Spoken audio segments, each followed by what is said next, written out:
Hey friends, it's Catherine from CatherinePuller.com, and today I'm going to show you how to make this cute little box to hold some lovely Dove chocolates. And I'm going to share a little secret with you that will help you make boxes for any size item that you want to present to somebody.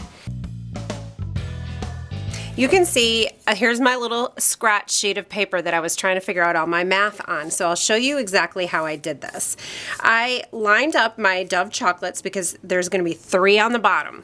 I measured across. This is 1 1/8. And then I measured tall. This is just about 3.5 inches. So I know the bottom of my box needs to be 1/8 by 3.5. Then I want them 2 chocolates tall, so I need to measure that to see how tall my sides need to be. And this is just about 1 inch. So I drew my little diagram so that I wouldn't get confused, and I need 1 inch sides here and 1 1/8 across the bottom. So 1 plus 1 1/8 plus 1 equals 3 1/8. And if you go to my blog, click the link below the YouTube video if you're not already there, you will see I'll have these written out for you. Then this needs to be 3.5 inches, and then I need to add the 1 inch and the 1 inch for the 2 sides, which makes it 5.5. So 3 1/8 by 5.5. So let's go ahead and cut that. Now 3 1/8 on my paper cutter, here's the 1/4 inch mark. That next medium length line right there is 3 1/8. Okay, and then we're gonna cut it at 5.5. Now you can use the scoring blade on your paper cutter if you would like, or if you have the scoring board. I'm just going to score it at 1 inch all the way around, because remember, I need my sides to be 1 inch tall. We're going to fold these up, and actually I'm going to set this aside for a second so I can show you how to do the top. Now when you look at the top, when you look at the box, you're going to see the bottom needs to be just a tiny bit smaller than the top. So always think you want big on top, little on bottom. We want to make this just a tiny bit bigger. Just a smidge, not a lot, just a little. So let me show you how to do that. Now remember, the bottom measurement was 5.5. So I'm going to measure to 5.5, and I'm going to go over 1 more tick mark. So I believe this is 5.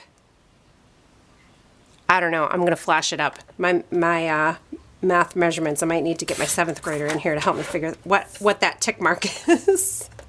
And then this one was 3 1/8, which is right here. And I need to go over 1 more tick mark.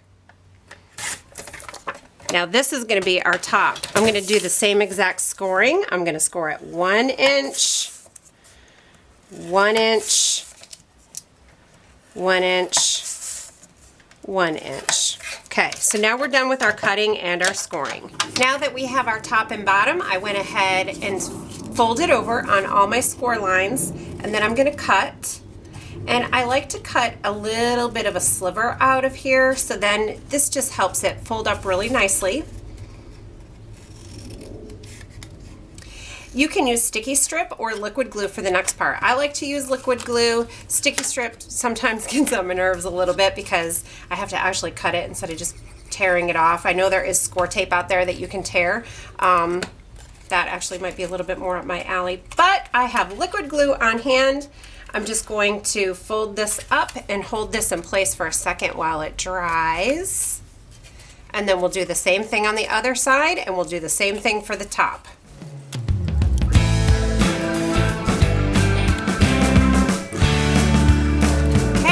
Fun part, we're going to add some candy and put the lid on. And are you crossing your fingers and holding your breath for me that it's going to fit? I can't tell you how many boxes I have made and I've gotten to this point and my lid doesn't fit. So hold your breath. Yes, it fits perfectly. This is super exciting. If you're a paper crafter, you are totally understanding my excitement right now. So we're just going to go ahead and embellish this. I am making this little box for a friend of mine who lives on my street. She's actually packing up her house right now to move a couple miles away, which makes me super duper sad, but I'm going to send her best wishes with some yummy chocolate inside.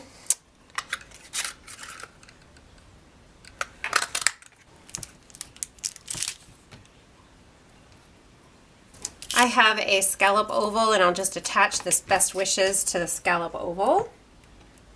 And then I want to punch a hole through both pieces.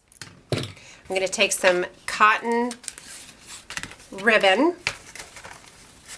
Basically, I'm embellishing this the same way I embellished the little box that I made for my dad that I showed you at the beginning. Now, if you want to know how to tie a flat bow and you have not visited my website yet, just like I'm doing here, please do so, KatherinePooler.com. On the very first page, you're going to see I have a tutorial that starts out my series, the top 10 things every stamper needs to know.